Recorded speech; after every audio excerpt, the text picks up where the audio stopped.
right, we're going to take you there live, Minnesota, to Governor Tim Walz giving an update on the targeted shooting of 2 state lawmakers. Let's listen. Minnesota and across the country stand against all forms of political violence. At this precipice moment we're on, this tragic act here in Minnesota should serve as a reminder to all of us. The democracy and the debates in the halls of Congress, in state houses, in school boards, is a way to settle our differences peacefully and move society to a better place. We're collaborating with all local, state, and federal agencies on a full investigation. We're committed to keeping Minnesotans informed as the situation continues. I assure you that those responsible for this will be held accountable, and each and every one of us are committed to making sure that a tragedy like this never repeats itself in Minnesota or across this country. I'd now like to turn it over to my public safety team to fill you in on the specifics of this ongoing investigation.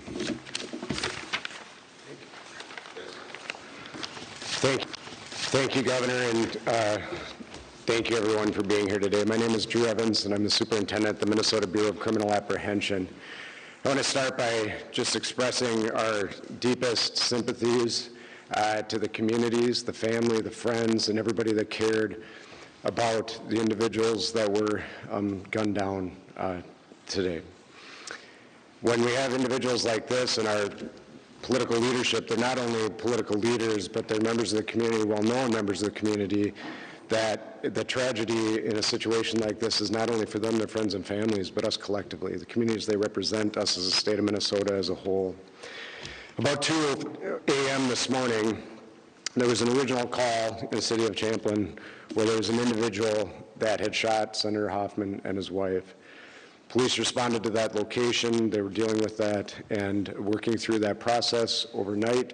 And then later on, at approximately 3:35, another call came in when it was officers proactively checking because they knew of the incident that occurred, and they were going to check on Speaker Hortman at that time, at which time Brooklyn Park police officers encountered the individual who immediately fired at them, and they exchanged gunfire, and then the individual was able to escape during that exchange of gunfire. At the residence in Champlin, there was life-saving measures that were provided there. Both individuals were transported, as was previously noted, and they both received surgeries for their injuries at the hospital, and their conditions are at this time, both those individuals, Senator Hoffman and his wife, are both alive at this time, but they suffered gunshot wounds and are obviously in a difficult situation. But we're cautiously optimistic that they will continue to improve.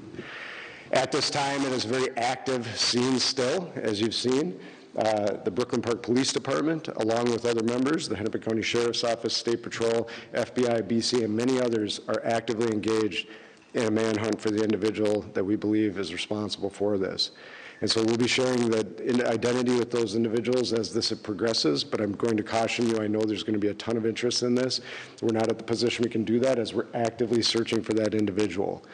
Right now, just as noted, we have teams. Hennepin County Sheriff's Office in Champlin are working at the scene there that occurred there, and then we are also, as we're stabilizing this between Brooklyn Park, working on the homicide investigation with Brooklyn Park Police, the BCA, FBI is assisting there as well, and we'll be conducting crime scene investigation there, and then the individuals that were killed will be doing autopsies of those individuals to determine the extent of their injuries and how they passed away. But it was from gunshot wounds.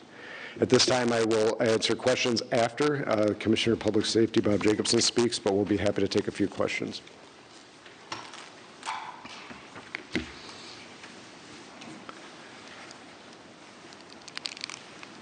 Thank you. I will answer questions after Commissioner of Public Safety Bob Jacobson speaks, but we'll be happy to take a few questions.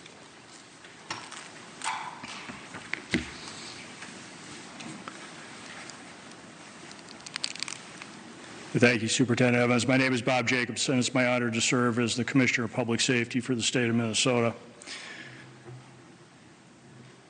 This is a dark day today for Minnesota and for democracy, but we will not allow fear or violence to define who we are or how we move forward. We will stand together, and we will stand strong. Our hearts, of course, go out to the victims, their families, their colleagues at the Capitol, and to the communities that they serve with dedication and with integrity. These are public servants, leaders who committed their lives to improving the lives of others, and they were targeted in a violent and cowardly way. The suspect exploited the trust of our uniforms, that our uniforms are meant to represent. That betrayal is deeply disturbing to those of us who wear the badge with honor and responsibility. We want to reassure the public that there is increased security in place for elected officials and others who may be at risk. If you see anything suspicious, especially involving individuals impersonating law enforcement, please report it immediately by calling 911 or your local police department. With that, I'll step back and we will be available for any questions. Thank you. One reminder, please, as you ask your first questions, please don't forget to introduce yourselves, your media organization, and to the folks answering the questions, please don't forget to repeat the question. So can you say it one more time? So you were just going to proactively check on Speaker and Mayor's Court, and then police there encountered the gunman or someone with a gun and exchanged gunfire. Can you just go over that one more time, please? I can. Good morning, Police Chief Mark Brewer, Brooklyn Park Police Department. The question is, how did we get to Representative Hortman's house, and it was proactively or not. The circumstances that unfolded in Brooklyn Park this morning is that we assisted the Champlin Police Department on a shooting. That shooting was made aware by one of our sergeants that it was at Senator Hoffman's home. In hearing that very intuitive sergeant asked our officers to go check on Melissa Hortman's home, the representative that lives in our community, just proactively as due diligence to swing by. That police officer and his partner pulled down the street when they arrived at Melissa's house. They noticed that there was a police vehicle in the driveway with the lights, emergency lights on, and what appeared to be a police officer at the door coming out of the house. When our officers confronted him, the individual immediately fired upon the officers, who exchanged gunfire, and the suspect retreated back into the home. Was this an actual police officer or an impersonating police officer? Yes, the question is, was it a real person or a person impersonating a police officer? It was not a real police officer. This is somebody that clearly had been impersonating a police officer, again, using the trust of this badge and this uniform to manipulate their way into the home. So Chief Burley, Janet Shortle, Pair 11, the person not only was wearing a badge, posing as a police officer, when they approached their victims, they had a car with lights and sirens? Yes, the question is what kind of vehicle, how were they dressed?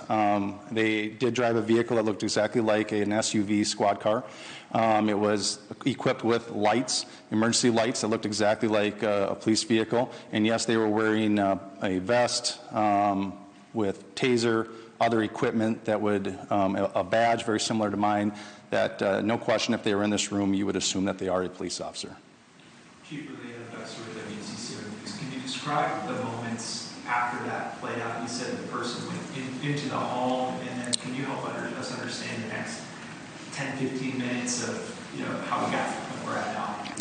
Yeah, briefly, although I'm just going to remind us that this is an absolute active investigation. We have thousands of people sheltered in place in the city of Brooklyn Park right now. We are in an extensive manhunt involving hundreds and hundreds of police officers and SWAT teams searching, gridding off areas, as we believe confidently the suspect had fled out the back of the house after being confronted by the police.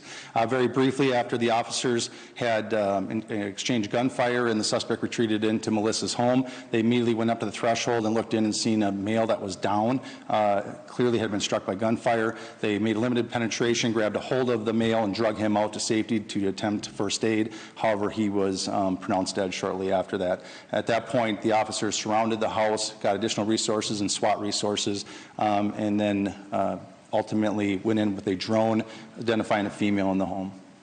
How far apart are the two scenes? 8 miles?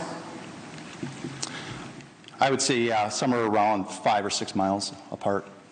How much do you know about if did the person that was impersonating an officer who allegedly shot these people, did they knock on the door and people came to the door, or the person breaking into the home? Yeah, it was knocking on the door and asking the person to come out, absolutely impersonating a police officer. Do you all have a suspect's car? We do have the suspect's car. Suspect is on foot. That is what the large-scale search is currently going on. I just remind residents of Brooklyn Park, I know it's been a long time, but those that are in the grid that we gave the alert out to continue to shelter in place. We're also reminding them that if somebody comes to the door and they knock on the door and claiming to be a police officer, please do a couple of things. One, call 911 and confirm that the officer belongs there. If they are a police officer, dispatch will be able to confirm that that person is a police officer. Also, we've informed all our officers in Brooklyn Park that they are not to approach anybody by themselves. They're to approach in pairs, meaning 2 officers. So if there's only 1 officer outside the door, do not answer the door and call 911. If it's a Brooklyn Park police officer or any of our partners that are assisting, they will come in pairs of 2 or more. I'm sorry, one at a time. Do you know if the gunman said anything, like when he knocked on the door, did he say anything to like send a cop or anything? We do know that he did, but I'm going to hold that back as part of the investigation right now. You guys did detain someone for information? Is that accurate?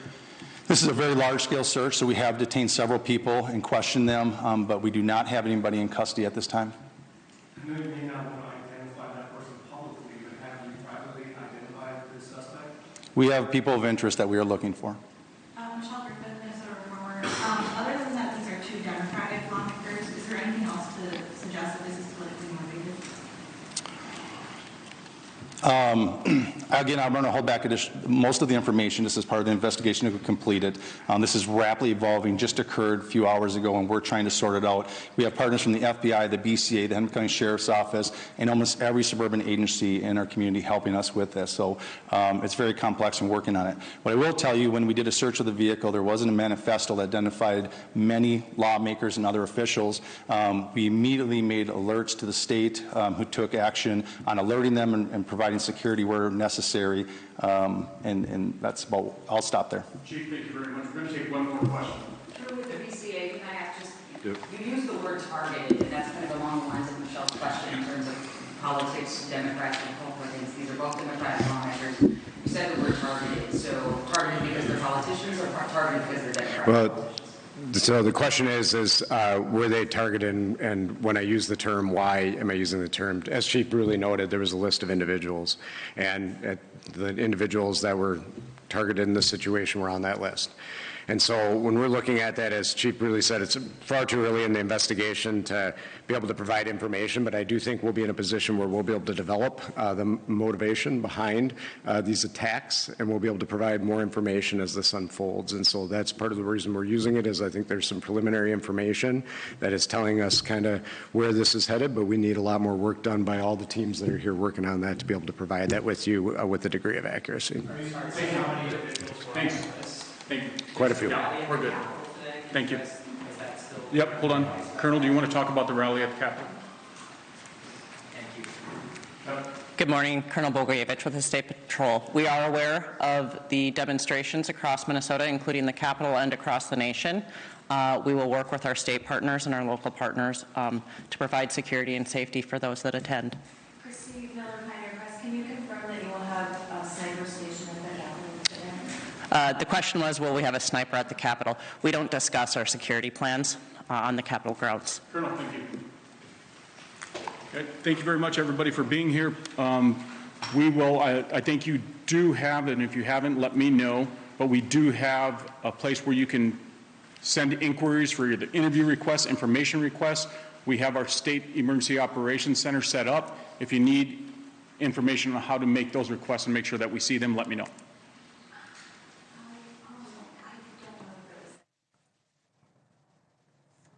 All right, we are following this developing breaking news, hearing from Governor Tim Walz in Minnesota, giving an update on the targeted shootings of 2 state lawmakers. Devastating news today as we have learned about what they are calling a politically motivated assassination. Representative Melissa Hortman, who you see there on your screen, her and her husband were shot and killed inside their home. The suspect is a man described as somebody impersonating a police officer.